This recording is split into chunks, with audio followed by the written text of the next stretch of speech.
and has a real impact on how we live our lives today. It sure does, and as it celebrates its birthday, Lauren Hall reports on how its creator wants to build a contract for the web to make it a better place for everyone.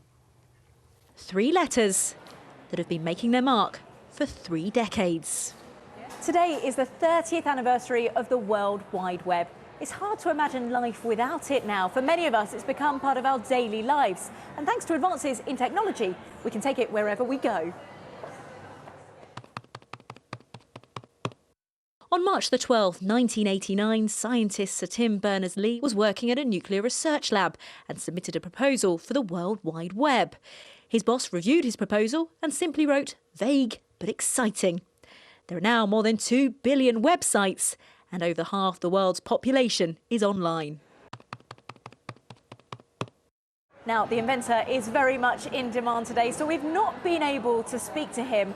But thanks to him, we, of course, have email, and he's been able to send us a video message.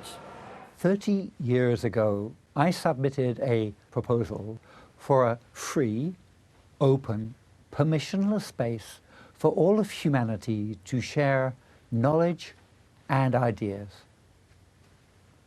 Today, half the world's population is still unconnected, and those of us who are online feel that our rights and freedoms are not fully protected and respected. In an era of trolling, hacking and fake news, it's hard to ignore the downside to the World Wide Web. Tim Berners-Lee created the web to be something that serves humanity, brings out the best in all of us, and it doesn't always do that. So there's work to be done. But even so, I think it's important to reflect on how positively the web has impacted and still does make all of our lives better in all sorts of ways.